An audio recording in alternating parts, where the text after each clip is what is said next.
Bueno, mamá, pues voy a hablar un poco de lo que conozco más o menos de la historia del skate, que tal vez no conozca mucho, pero lo que yo más o menos conozco.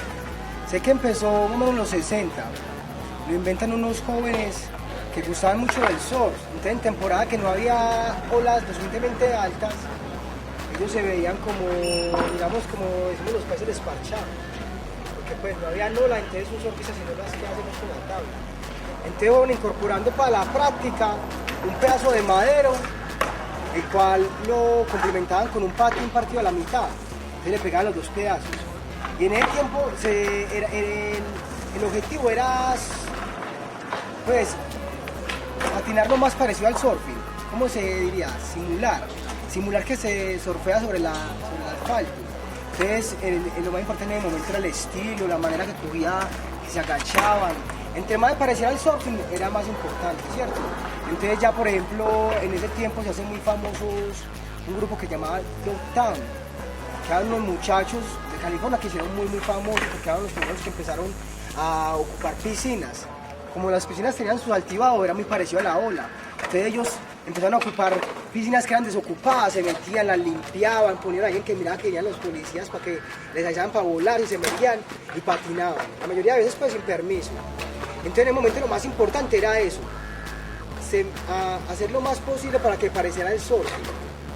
El estilo, doblar las rodillas, poner la mano muy baja para parecer que se estuviera tocando como la ola, ¿cierto? Bueno, entonces después aparece un personaje que es muy importante, que se llama Natas Copas. Ese caballero Natas Copas, bajo la influencia de los jóvenes de Dogtown, que son Tony Alba, Stacy Peralta, que son los más conocidos, porque Tony Alba en este momento tiene todavía compañía de skate, tablas, produce todavía skates y todo. Y este man de...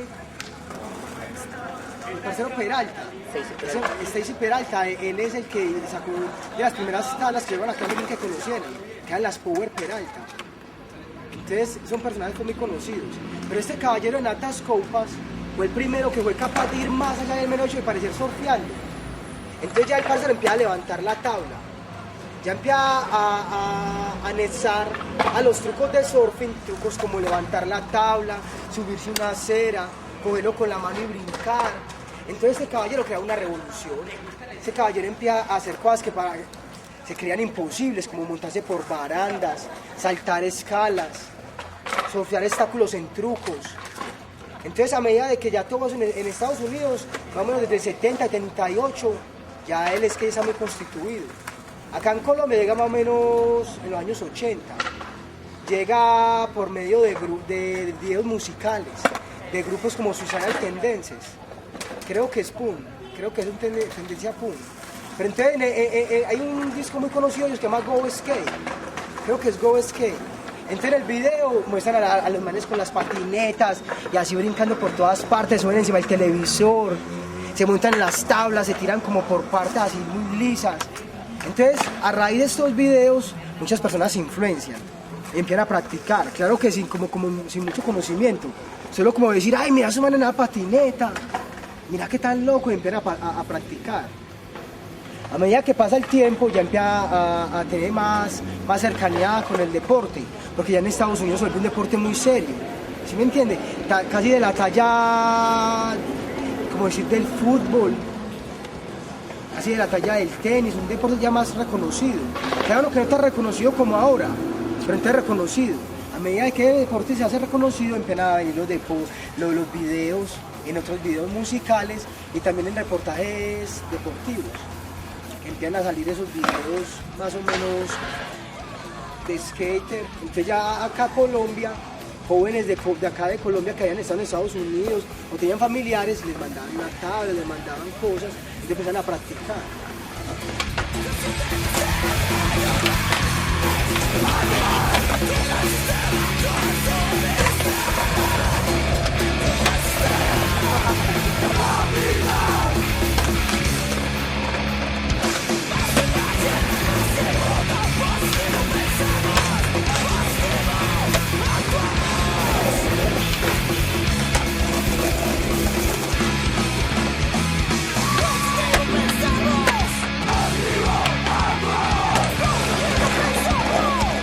Yo recuerdo cuando yo empecé a montar, ya habían pelados que montaban por ahí 2 años. Yo empecé a montar más o menos en el 98. Entonces yo imagino que el skate, como tal, la práctica del skate, tal vez de una manera muy clandestina, yo le pondría tal vez, acá en el corregimiento, tal vez 95, 96, con otros jóvenes, ¿cierto? Se puede decir que la primera escuela que hubo.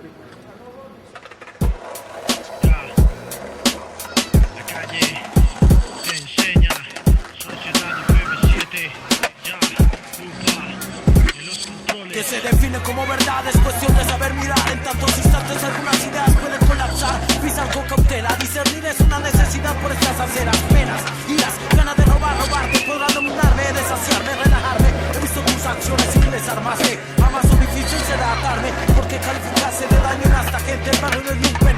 Con la autoridad como está no seremos felices. No existe alfabeto ni orden alguno para hablar de maestros y aprendices. Entender los matices, texturas de rojos a colores grises. Tanto aprendes, tanto haces en estas calles, vibras, vives. Mis 5 sentidos están despiertos. Toda mi vida en la calle he estado aprendiendo. Mirar para atrás, en tiempo de guerra estaré perdiendo. Atento, mantengo en raya todo pensamiento oscuro que me lleve a la falla. He aprendido que de la calle vive el 80% de este pueblo que no se ha vencido. También entiendo que la calle es un tema que para el 20% pasa desapercibido. Quizás por eso escribo yo, sí, ajá, con cosas buenas y cosas malas. Entre estas las balas, comprendo que cuando suenan no pasan, es para desgarrar las almas. Pues en un país de futbolistas ser skater es difícil, sí, ok. Pero a mí me gustaba el deporte extremo, lo que uno pequeñito brincaba y hacía eso. Entonces yo vivía cerca de la unidad deportiva de Belén y había un lugar donde practicaban bicicross. Yo quería hacer bike, yo quería montar bicicleta, pero a raíz de que no tenía el dinero y no tenía que me enseñar, era muy duro, muy difícil. Entonces yo soñaba y mi bicicleta me caía y brincaba. Entonces un día un amigo en la casa de mi papá nos encontramos una patineta y de hecho eran las viejas, de las que eran diseñadas para surfear, tenía una pequeña ala nomás. Entonces yo me monté en la tabla y el amigo mío montaba patines de línea. Entonces en ese tiempo yo no sé por qué había tanta rivalidad entre sectas de deportes, digámoslo así, sectas. Pero entonces los skaters no iban con los rollers, y entonces era un conflicto hasta extraño porque las finalidades a veces son muy parecidas. Entonces el amigo mío me dice, no se monte en la patineta que donde empieza a patinar le gusta. Entonces me monté y yo le dije, no, pero explíqueme. Entonces me explicó cómo levantarla, lo que llama ollie, que es el primer truco, que es un truco base, levantar la tabla. Entonces yo levanté la tabla esa vez, ¡pum! Yo le dije, ¿sí lo hice? Y él me dijo, sí. Uy, hermano, después que yo levanté esa tabla, yo me sentí, me llamó mucho la atención poder levantar el madero del piso con la mera inercia del cuerpo. Y yo quedé de ese momento muy, ¿cómo decirlo? Muy tramado. Yo quería averiguar más. Pero entonces yo seguí mi rol de bicicrossista, por decirlo así. Entonces a medida de que pasaba el tiempo, ya con qué aprender, ya uno como que se baja de esa película y le cae la moral. Entonces resulta que cuando yo estaba viviendo en la casa de mi papá, en otro barrio, entonces allá los amigos me hablaban de que yo habían patinado, entonces me quedan esa duda.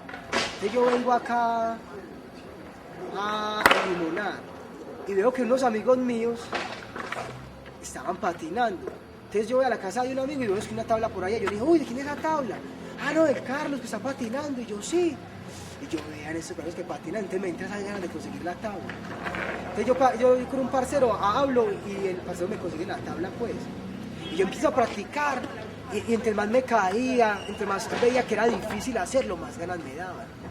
Entonces ya empieza uno a practicar, a hacer los truquitos, se salta las primeras 2 escalas y uy, es que yo te recuerdo el primer muro que me subí. Entonces, por ejemplo, la pregunta vos me la preguntas ¿por qué el skate? Porque para mí es maravilloso poder desafiar la gravedad. ¿Me entiendes? La gravedad, brincar yo, volar, poner a girar y volar la tabla en el aire, caer sobre ella, seguir. Saber que hay un riesgo, la dificultad, las caídas, el logro. No sé, me parece un deporte demasiado completo porque lo exige a uno, lo recompensa, lo castiga cuando uno se equivoca, le enseña a pensar frívolamente y a hacer las cosas bien. ¿Qué pasa? ¿Cuál es el inicio? Dame esa mano, te digamos ¿de qué historia hablas? Factor dinero, analiza. Que está parado allá oyendo la misa. Ten cuidado donde entras, donde pisas. ¿Cuál es la verdadera risa? Más sabe el diablo por viejo que por diablo. Mira de ejemplos aprendiendo el diablo. Matemática, temática, 45 automática. Un arma más en el barrio, otro civil armado. Yo con mis carros, el otro farro y ese carro. No es de rutina, si ganó la lotería, sería seria, mujer sueño, bro, no soy yo. Estamos, no me meto con tu hermano, vamos, sigamos, camino con los canos. Tranquilo, el momento del rumbo, sabes, decisiones no saben.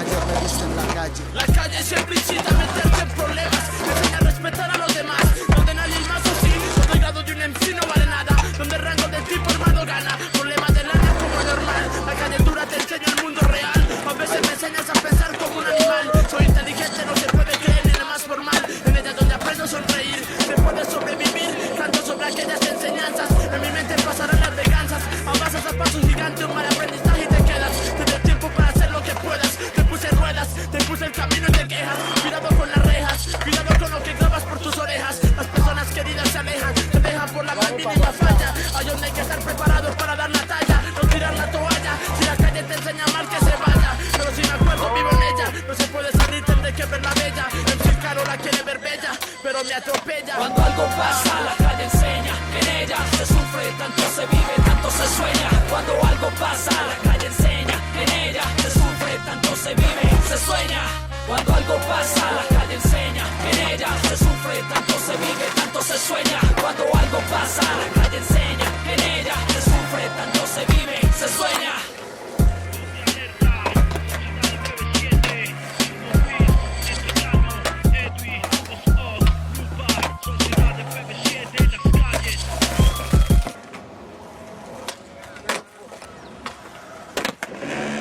Bueno, yo pienso que sí hay necesidad de adecuar más espacios para el skate, porque por ejemplo, en este momento hay espacios donde patina, pero son espacios que son muy reducidos, por ejemplo el colegio, hay que ir hasta Ditaires, de hecho acá en el Limonar hicieron 2 skateparks, pero a veces, pues por guerras, digámoslo, territoriales, a veces uno no puede acceder a ciertos espacios, ¿cierto? Entonces, aunque uno quiere ir a patinar solamente, sí se atemoriza. Entonces, muy a menudo, pues no, más bien no va. ¿Cierto? Entonces, uno practica más todo acá. Entonces, sí hace falta como un espacio, en un lugar que uno más o menos considere que sea neutro, seguro, por decirlo así. Y que sea un lugar, pues, donde se pueda practicar. Que el que haga el skatepark más o menos sepa, ¿sabes por qué? Porque el que hicieron, por ejemplo, en el Limonar, lo hicieron con muy buena energía y uno patina allá, y de hecho hemos sacado varias tomas y patinado. Solo que si hay unas imperfecciones, pues, que se nota como que la persona que lo hizo, el contratista, no sabía mucho qué estaba haciendo, pero entonces lo hizo con muchas ganas y ahí más o menos le quedó. Aunque sí, ¿me entiende? No es más o menos lo que se debiera, digamos, aspirar a hacer un skatepark, porque imagino que invirtieron mucho dinero. Y ese dinero, pues en este momento está parado porque no debe practicar skate. En este momento juegan los niños allá y es un tiradero de basura.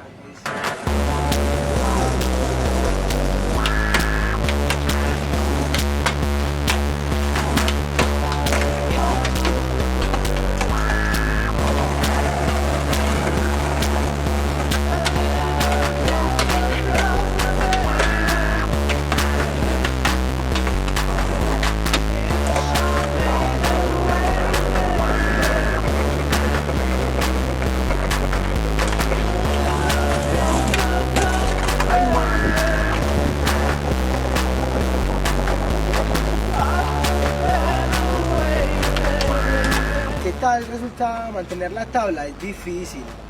Porque sí, ok, siendo un deporte gringo, eso se evalúa es que en dólares. Entonces es muy berraco porque si me entiende, traerlo desde Estados Unidos es complicado. Resulta costoso porque cuando a veces te revienta un rodacho, ya pues gracias a Dios hay lugares donde uno sabe que los venden industriales. Entonces uno puede comprarlo por ejemplo de 2.000 pesos.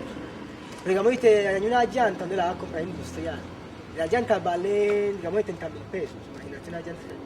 Una tabla es lo que más rápido se quiebra, ¿sí o qué? Y a medida que vos subas de nivel, más perdes tablas. O sea, entre más patines, a veces tienes que invertir mucho más. Entonces, digamos que una tabla de las más baratas, digamos que vale 70. Y una más o menos buena, más o menos que valga 90. Y una tabla ya profesional, normal, que valga 140, imagínate. Llevándolo como a comparación de lo que es un salario en Colombia. Imagínense, de un salario sacar tal vez una persona que tenga familia y le gusta el patinaje, porque hay personas muy adultas que patinan. Entonces les gusta por ejemplo el patinaje, entonces imagínense qué problema. Sacar para los gastos diarios, para sus pasajes, y comprar una tabla que le vale 140 si les gusta una marca más o menos buena. O comprar unos estos que reventaron Cali en 150, 148 mil pesos. Los tenis se rompen mucho, la ropa. Entonces es difícil. Pero entonces una vez les toca cohibirse de muchas cosas. A mí me colabora por mucho que yo no hago lo que llaman farrear. Entonces me rinde más bien la plata. Pues soy más bien económico, por decirlo así. Entonces me queda mucho para meterle a la tabla. Pero es complicado. Y al traer el material de Estados Unidos, porque las mayores fábricas son de Estados Unidos. Y la madera es un pino, se llama maple canadiense. Es, obviamente lo traen de Canadá. Y las prensas, todo está allá. Entonces, el hecho de que sea gringo es un deporte muy costoso. Claro que debe haber más costoso, por ejemplo, comprar piezas para trial, no sé, motocross. Pero de todas maneras, porque es un deporte que muchas personas humildes lo practican. Entonces, para una persona humilde comprar, por ejemplo, unos 240.000 pesos, que apenas estén, por ejemplo, en el colegio. Imagínense, queda duro. Entonces, sí es un deporte que puede considerar costoso.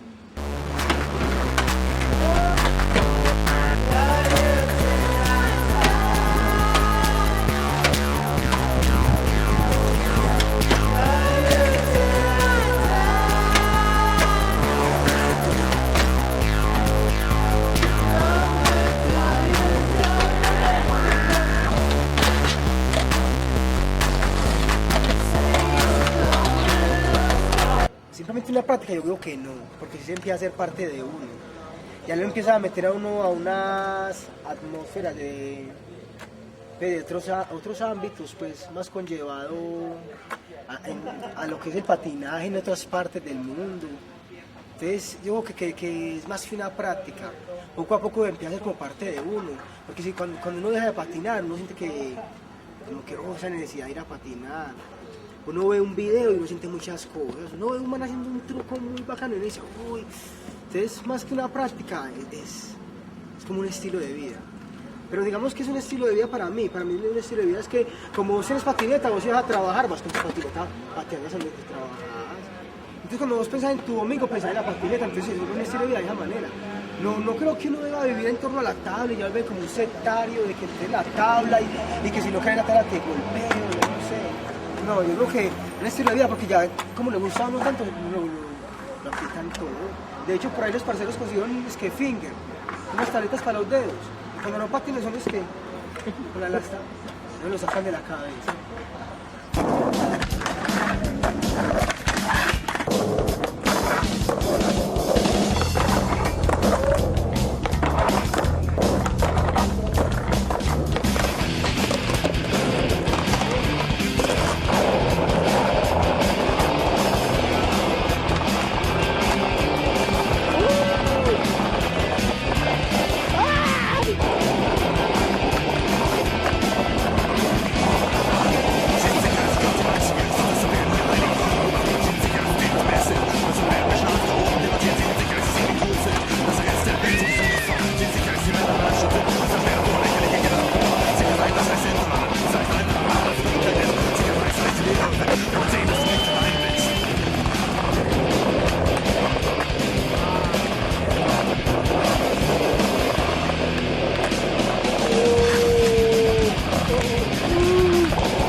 pregunta te lo decía, ¿son una secta, son una tribu? Digamos que es una tribu. Para mí una tribu, para mí, ¿sí, okay? Yo no soy pues de la Real Academia de la Lengua Española. Para mí una tribu es un grupo que se une alrededor de muchos vínculos, no solamente uno. Yo con los parceros comparto gustos por música, gustos por espacios como estar en el monte, en el bosque. Entonces son muchos vínculos. Entonces se empieza a crear como ese vínculo.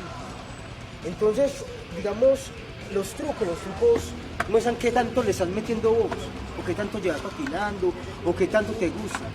Porque hay trucos que son más dinámicos, digamos, no tanto que vos tengas un grado de dificultad muy alto, pero entonces haces un truco y rodás y te la asocias, entonces uno dice, uy, entonces uno más o menos observa el gusto del ser.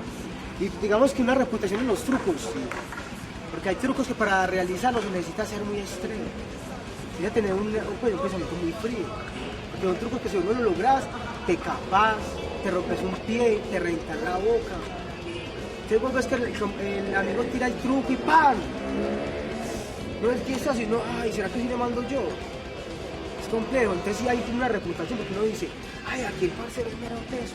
Entonces no hay una reputación así como, digámoslo, como decir, de un respeto así como, ay, como es más entonces, no, pero sí hay como un grado más de acercarse a preguntarle trucos.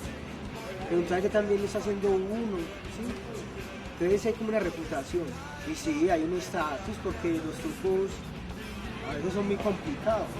Entonces los manes que los realizan son manes que tienen mucha práctica, tienen mucho estilo, tienen mucho, ¿cómo decirlo? Mucho vuelo, por decirlo así.